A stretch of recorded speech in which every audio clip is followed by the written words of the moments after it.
2020 was easily one of the worst years of our lives, to the point where this thing is no longer being laughed at. Yeah, 2020 was such a horrifying year that people were trying to find anything to just escape this terrible, and I mean terrible year. And thankfully VR is at a place now where it's, well, very comfortably a way of life now, in the sense that this is not going to just be, a stupid gimmick. I mean, I thought this thing was going to, flourish over the next 5 years. Nope, 2020 just pretty much cemented the fact this is no longer a gimmick. This is a thing people want to own. They need to own because they want to have a good way of just escaping the real world. And thankfully, for 2020, we got some amazing experiences in video games. So yes, without getting any more bleak and more into this horrible, shitty year, here's my list of the top 10 games, well, top 10 VR games of 2020.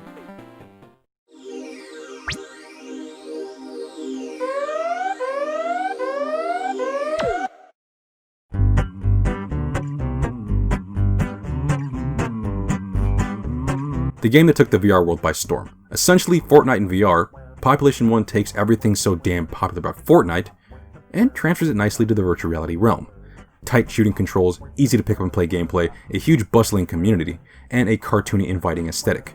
Makes this easily one of the most recognizable games for VR. Now while I know to some of you this is much higher on your lists, but for me, it's still Fortnite in VR. And I blame my own personal battle royale burnout for it being so low on this list. But don't get me wrong, this game is still fun as all heck, and a great game to attract more people into the format. VR is here to stay, and this game is a great new experience for newcomers.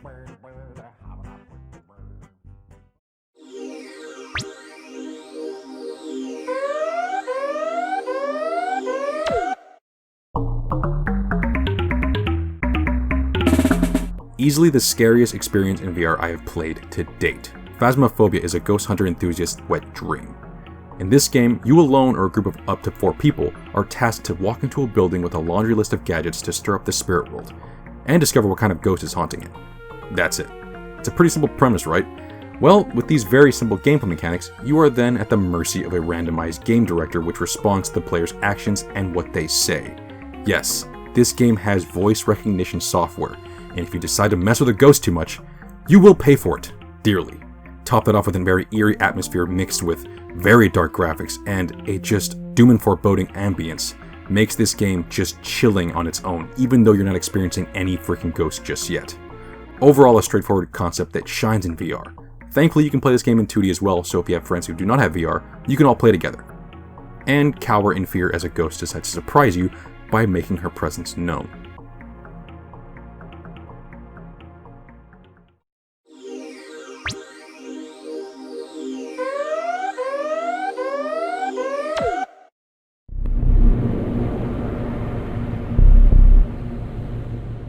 Is this cheating? I mean, yes, VR chat is nothing new, but people are still making tons of new worlds in it. And while I'll admit, the concept of someone recreating Among Us in VR is pretty sus, in practice, it is the apex version of this game. I mean, it honestly feels like it was made to be always played in a first-person perspective.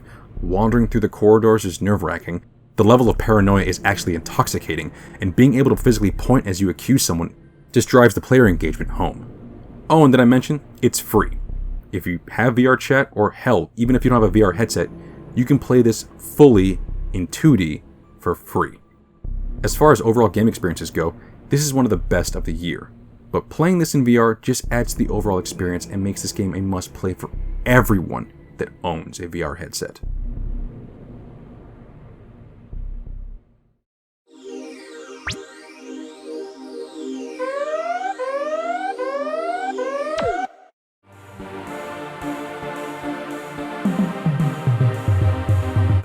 Isn't this that John Wick game?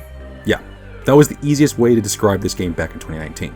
It is an arcade light gun game retrofitted into VR. With fast shoot-to-the-beat style gameplay and a heavy emphasis on dodging incoming bullets, this game is guaranteed to get you moving and, well, make you feel like a badass. Very much like John Wick. But wait, if this came out in 2019, why am I talking about it now? Well, the previous Pistol Whip has now been upgraded into Pistol Whip 2089. With a bunch of new songs and a whole new campaign taking some cues from the likes of Ray Bradbury and Blade Runner. The story is a cyberpunk romp through a multitude of on-rails missions. It's pretty much a stapled-on story to new songs and the same gameplay. But hell, I'll roll with it. The game was already excellent before the added content, so its inclusion just legitimizes the game even further from being a simple arcade shooter to an arcade game with a story. But yeah, besides that, this is still easily one of the must-have titles in VR for rhythm game aficionados and Time Crisis lovers alike.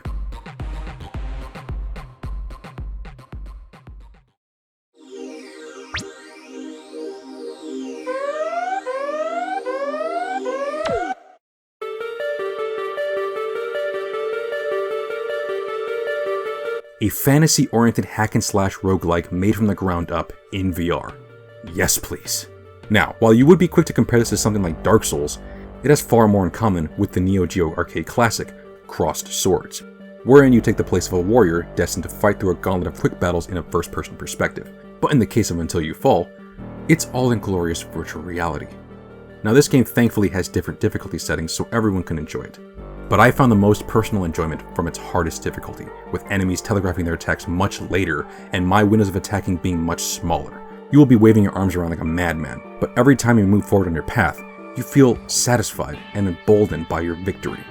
With different weapons and a myriad of power-ups, your playstyle will definitely change as you progress, and once you get into your own personal groove, you will feel like you can take on anything. Oh, and get ready to sweat, because boy does this game really get you moving. Which is great, because to accent your new workout, the electronic soundtrack here gets your heart pumping. And it's easily one of my favorite offerings of this year. Seriously, if you want a great melee combat style game in VR, Until You Fall will keep you getting back up for more.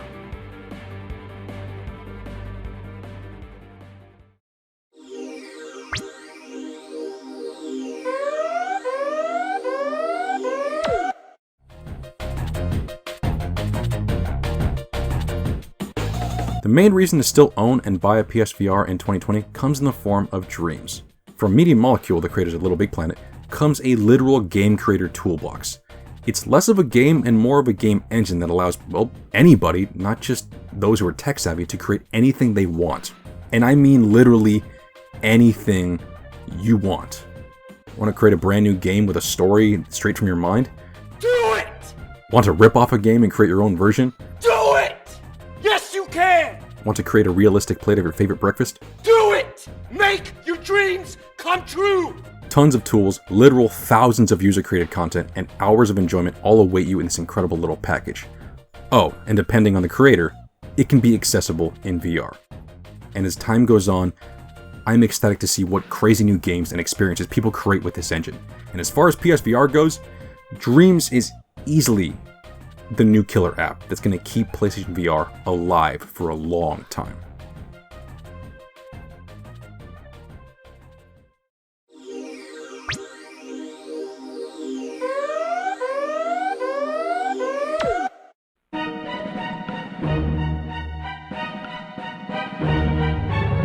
Back in 2016, PSVR owners were treated to one of the greatest VR experiences ever with the Rogue One X-Wing VR mission, included in Battlefront 1. It was a short gameplay experience, but it blew people away. Not only for immersion, but it gave people a chance to do something they've dreamed about doing since the Star Wars arcade game. Be a part of a realistic Star Wars space dogfight. And well, in 2020, we've finally got a full version of this dream, in Star Wars Squadrons. Not only is this a revival of the long-dead Squadron series, but it's a full-fledged Star Wars title available in 2D and VR. While in 2D it does justice to the previous games in the series, in VR, it is an incredible thrill ride. It contains an original plot with a pretty lengthy story mode. The characters and story arc fit perfectly amongst the new Star Wars stories of today, and aid to flesh out a much more vast universe outside of the Skywalker bloodline. Top it off with some incredible gameplay that makes every moment in the game feel like you are a part of the action, and a fun multiplayer mode that will have you strapping in for years to come, and you are left with a great package. EA could have ruined this, but for only $40 at launch and no microtransactions in sight, this ended up being the good faith boost they needed. I mean, I'm still very wary of them after the last decade of stuff they've done, but this game was a huge step in the right direction, for them and the Star Wars franchise as a whole.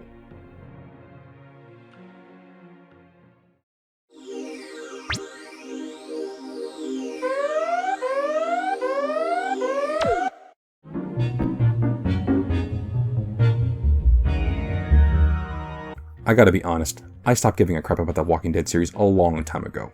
I love the comics, but outside of that, I feel like it's been milked to death. And every game outside of the Telltale series was a joke. So when this was announced, I found the only thing that interested me was the prospect of a zombie game in VR. Well, thankfully, I'm glad I doubted this, because as far as zombie games go, this had everything that I love from certain past games in the zombie genre. The tension and time mechanics from Dead Rising, the scavenging and looting from the Last of Us series, and a gameplay style very reminiscent of the underrated Wii U title, Zombie U. And all of this in VR was the cherry on top of this sundae. The immersion was sky high. I took every encounter, whether it be a Zed or a human, as serious as a heart attack. Each map was distinct and big enough to pique my interest to explore every single building for supplies. The story's branching paths made me think of my actions and made me want to replay the game to explore new alternate outcomes. And damn it, I just gotta say, taking down zombies just felt cathartic. Melee combat was good and the shooting mechanics felt even better. And since the game is released, the developers have released more content and even a horde mode to add on even more replayability. As far as VR games go, this is one of the best, and thankfully it can be played on any VR headset. Sadly, for all you PSVR owners, this is where I leave you, because this is the last game on this list also available on PSVR. But for being the best PSVR game of 2020, this sure as hell ain't dead on arrival, unlike other games out there.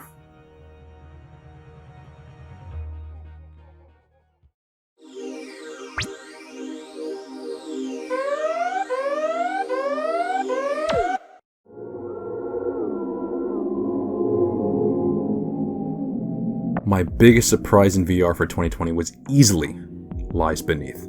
I didn't know anything about this game. I had no idea that it even existed and that it come out earlier this year. But once I got a whiff of it and saw the trailer, its pulp comic art style hooked me right in. I figured it was just going to be a simple, cool VR experience, but instead what I was presented with was an incredibly dark and terrifying experience.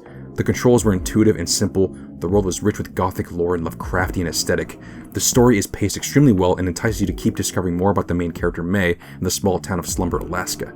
And yeah, did I mention this will scare the hell out of you? With an immersive soundscape and grotesque enemy design, this game was just a treat for any horror fan. Everything about this game checks all the right boxes with me, and it's a must play for anyone who owns a VR headset.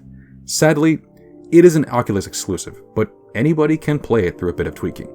And if you are a new Quest owner who does not play PCVR games, buy this. I have no problem in stating that in my eyes, the best title available on the Quest for standalone play is easily Lies Beneath. Yes!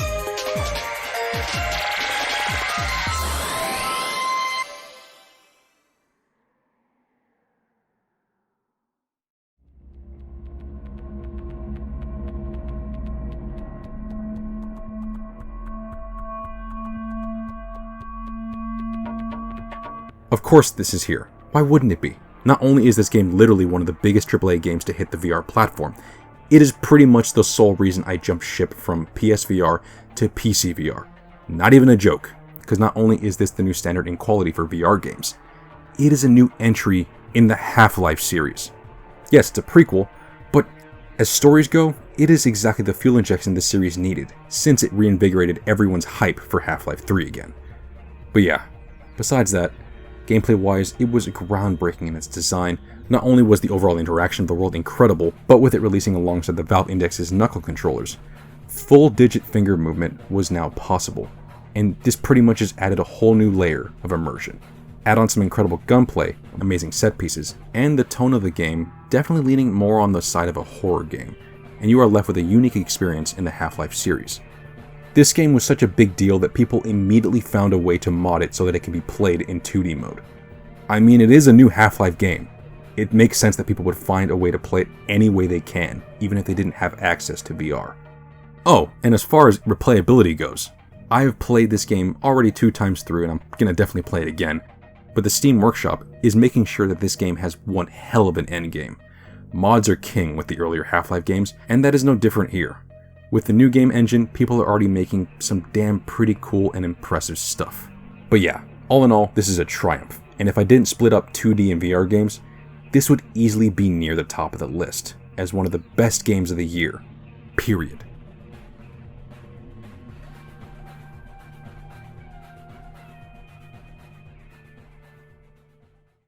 Well, that's the video. And yeah. Do I need to reiterate it? 2020 was god-awful. One of the worst years we will ever experience in our lives. But at least one good thing came out of this. And that's the fact that this is no longer a gimmick. This is now a new medium. This thing is just... People take this thing seriously now. People are looking at this and going, holy crap, I need one of these things. Because I can't stand the crap that's going on out there. But thankfully, besides the whole horrible pandemic, games like Half-Life Alyx came out. And I don't know about you, but I'm definitely labeling this year like the 1985 of the VR headset.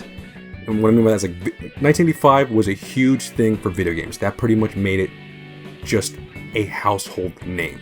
People knew what video games were after 1985, all around the world. But with 2020, it's pretty much become the same kind of thing with VR. Tons of great games that we're going to be just looking back and just be fond of, saying, oh my god, do you remember that classic? Do you remember this? Like, this is literally the year where everyone's going to be remembering back to for VR. Because shit was hitting the fan outside. But thankfully, we could jump into our own little worlds through this thing. So yeah. Here's to 2021, because, well, I hope things get better out there. They're for sure going to get better a lot in here. But yeah, regardless, that's the video. Thank you for watching. Like, comment, and subscribe. I'll see you guys later. Oh my... Oh, this... Okay, this is not for brand new players. This... Oh god, you can do barrel rolls! Oh, jeez! Oh my god, this is awesome! Alright, I gotta do it.